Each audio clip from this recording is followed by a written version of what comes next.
everyone. Welcome to Hugh at Home, and we are on set here, and my special guest today is a good friend. And although we were talking before, Krishna, I guess maybe it's been a year since we were at 9 rounds, not doing a workout, but talking about this documentary, about your life and what you've gone through, range of emotion, and let's just say that this has taken a range of going up and way beyond probably what you've expected. The documentary has been seen in film festivals, and now you have more news. Yeah, so we found out actually by accident, because the contract we have with one of the prizes we won at one of the film festivals was a distribution license or a deal. Mm-hmm. And so they were working on deals and we didn't know, right? Oh. So they don't really keep good communication, but I'm still very grateful. We kind of stumbled upon it on one of the YouTube things that we thought someone stole our documentary. We had it taken down. And then we found out that was them. Like they sold it to a YouTube channel called King of Docs. And so it's on there right now on YouTube. It's called Range of Emotion with the brackets around the E. So you have to type it in that way.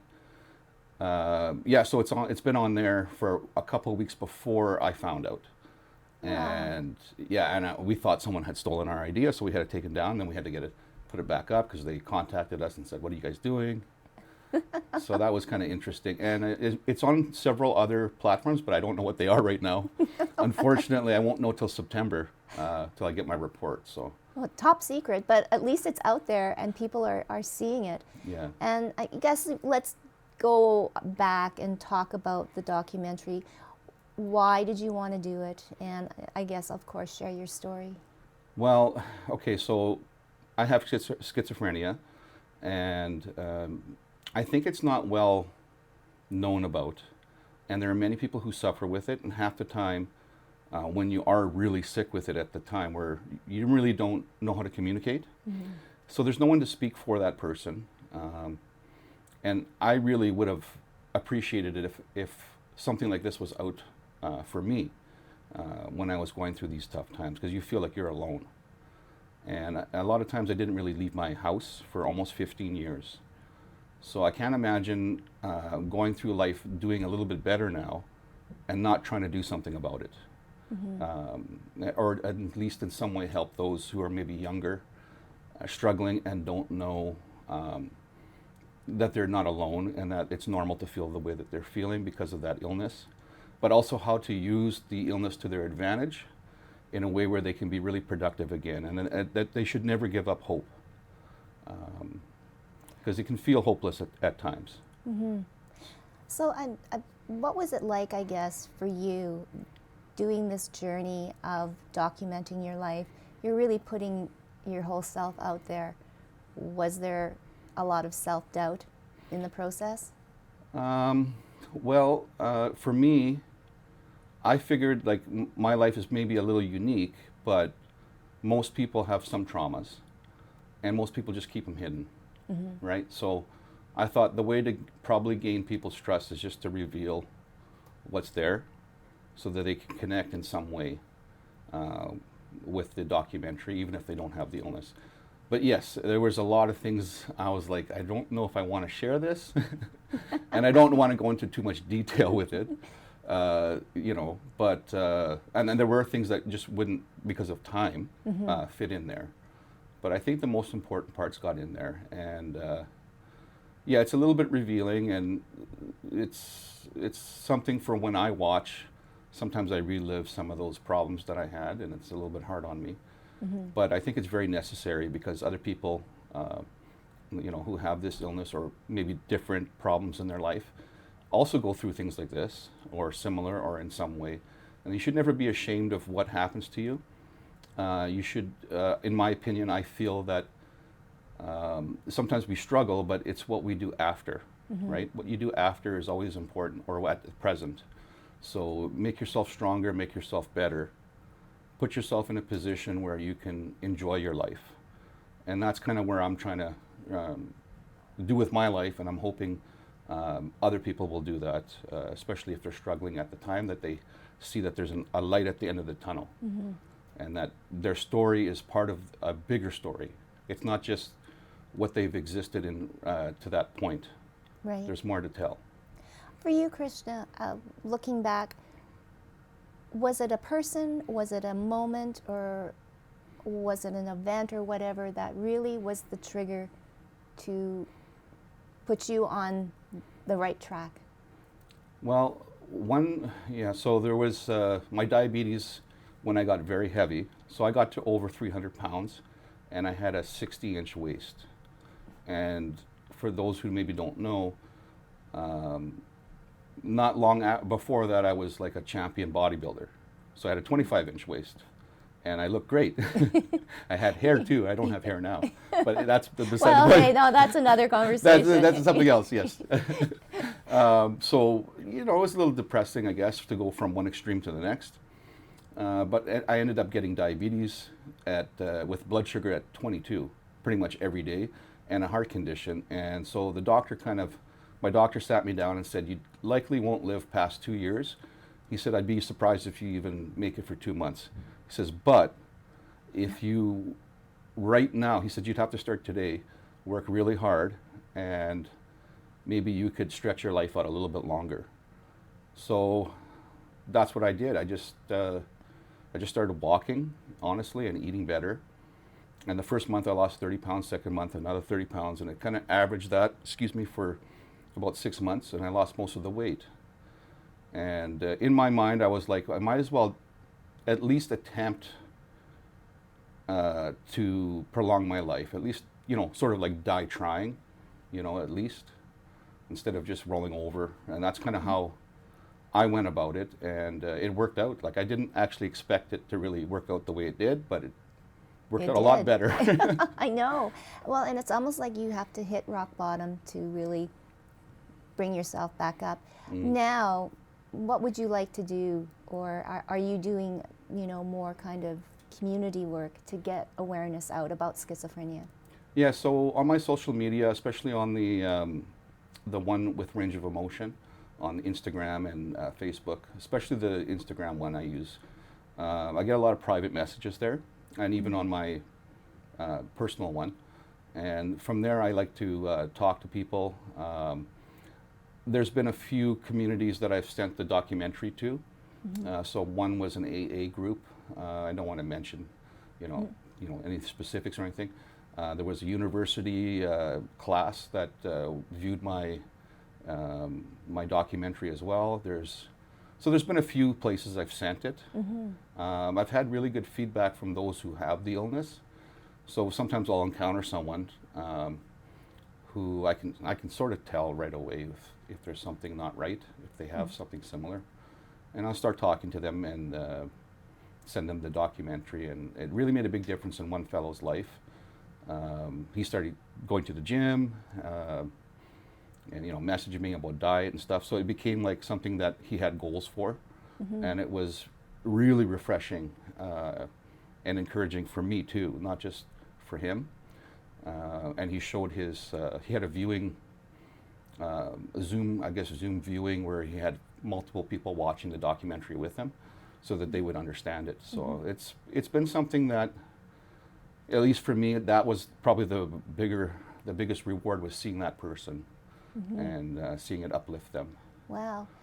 What are some of the common things, misconceptions that people have? And how do we make life better? Okay, so some of the misconceptions is that a person with schizophrenia is automatically violent or very unpredictable. Now, okay, if they're not on medicine, they might be a little unpredictable, but it doesn't necessarily mean it's an unpredictable, violent person. Most people who have it, like myself, I was the kind of person that would probably go and hide somewhere or avoid confrontation. There are very few cases where a person is more aggressive. So medication is very important. So there's those misconceptions there. So half the time the person is extremely harmless. And in fact, they're scared of everyone, basically.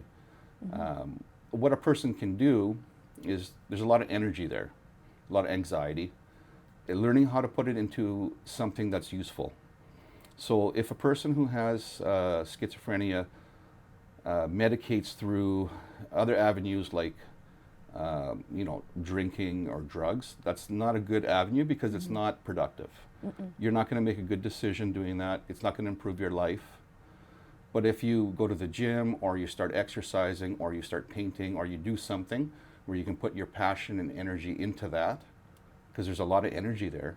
If you focus it, it doesn't even really matter what it is, as long as it's productive, you can be really productive. You can be really focused, and less things will distract that person because they'll be doing what they like. Right. So if they can find that thing that they like, maybe it starts with actually just something that's not as productive as far as money making, like walking outside, enjoying the scenery, but it can turn into that. That's how it was for me. Right. Yeah. So that's what I would suggest. And as far as, I guess, where you are today, I mean, there are still struggles, right? Yeah, lots. We all have struggles, Yes, right? There's just yeah. nobody without. That's why it's very relatable. The only thing is I can be a little unbalanced sometimes. So it's hard to keep myself in, because I got to keep myself in check. Right? The first thing you got to do is take responsibility. I have an illness. It's not someone else's illness, so it's mine. And I have to keep check on myself that I'm being balanced, or in the degree that I can be balanced, where it's not affecting other people in a negative way. So there's a challenge there. The other challenge is being consistent. So someone with these illnesses can be inconsistent. So they have to form a routine or a habit of going to work, having the amount of work that they can properly handle, not taking on more than they really can handle. So a person like that might, or like myself, might want a smaller shift, Right. right? Where they know they can do that. And then if they have a flexible boss like I have at 9 rounds, shameless plug, then you can maybe add on a couple hours here and there if you're Right. feeling good. Yeah. And that person then can thrive. Yeah. So is every day different? And is that kind of an anxiety, like what's my day going to be like? Waking up? No, honestly, my days are pretty boring, so and I keep them that way. I basically go to the gym, eat, go to work, and maybe talk to a few friends. And I keep it very simple. I don't go in places where I'm not ready for, or not Yes. comfortable, or it's a little bit chaotic. Yes. I don't want to be in a chaotic situation, so You I try measure to it be in out. Control. Yeah, I Yes. try to have like comfortable limits on things.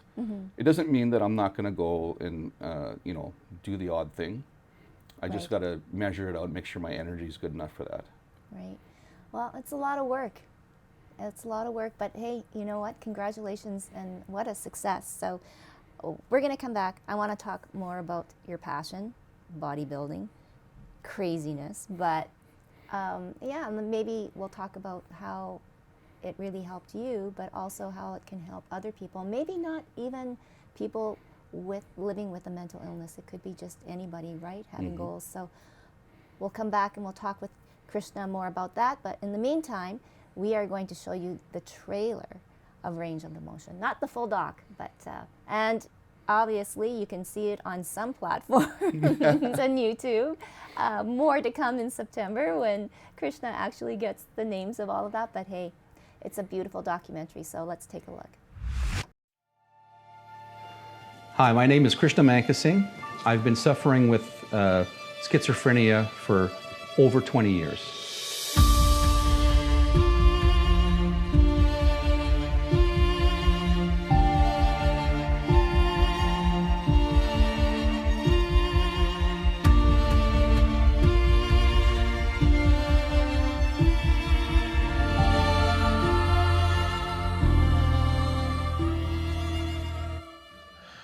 So looking back, obviously, some years have passed. When I first met Chris, I didn't know he had schizophrenia. I just saw a big guy working nights at the gym who was approachable, teaching me things. And then I think it was a couple weeks after I met him, he said, "Oh, by the way, I have schizophrenia.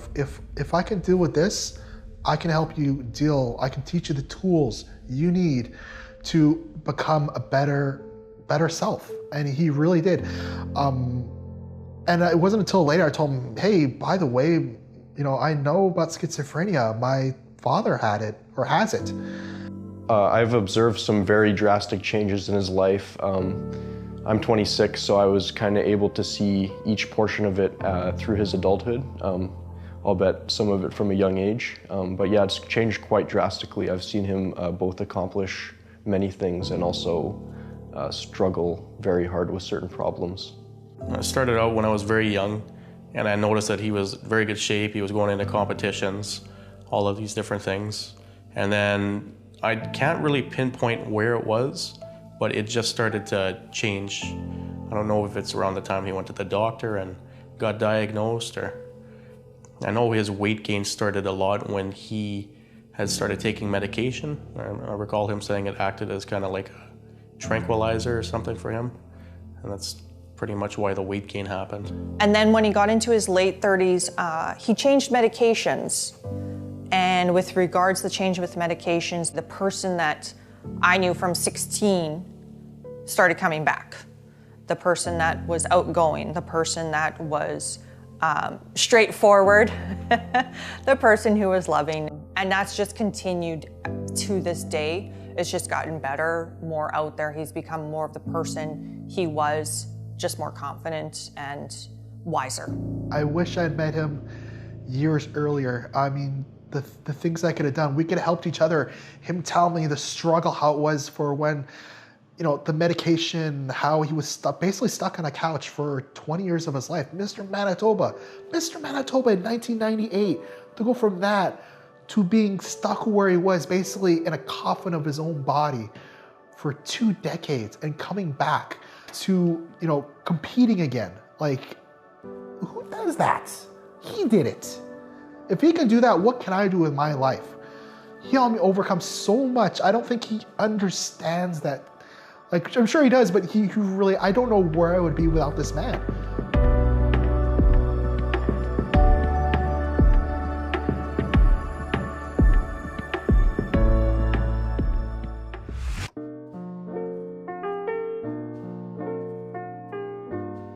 Girl, you know what's up. Ooh, say what, say what, say what.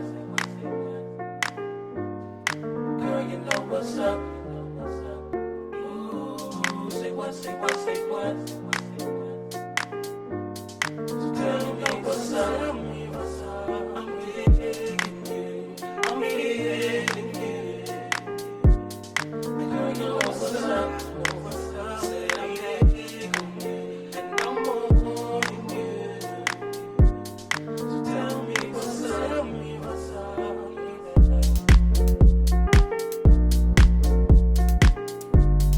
Girl, you know what's up. Ooh, say what, say what, say what. Girl, you know what's up.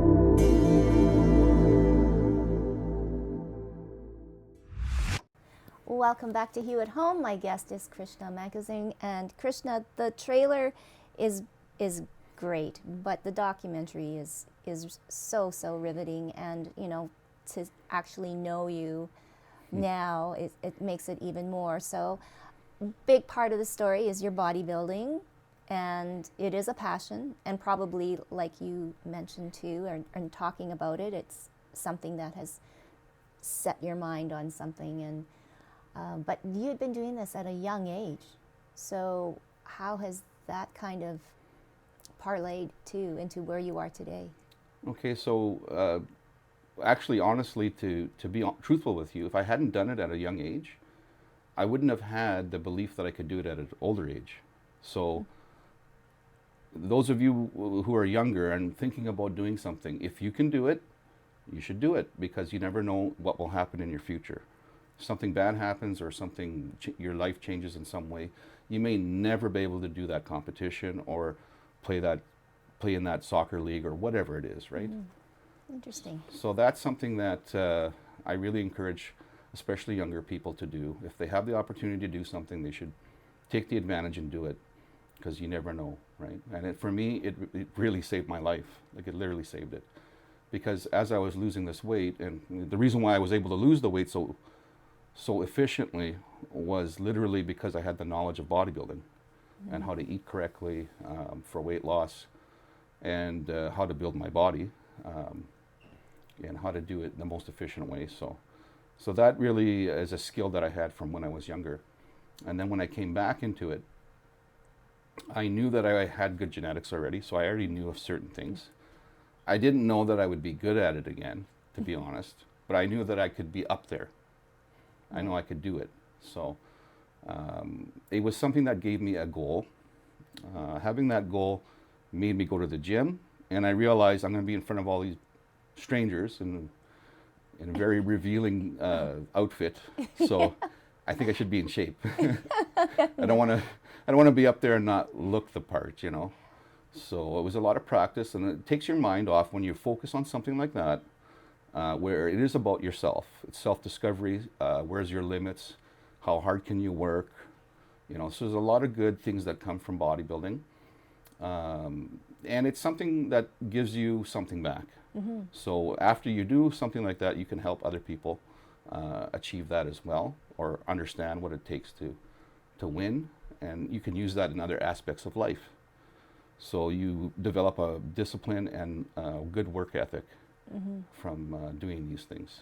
So now, and I take it that you have done this all naturally, or do you take, like, I mean, and let's be honest here, right? Yep. Bodybuilding, it's, you know, the steroids, it's the illegal drugs, it's this, that, and everything else. And that could wreak havoc, right, with your condition.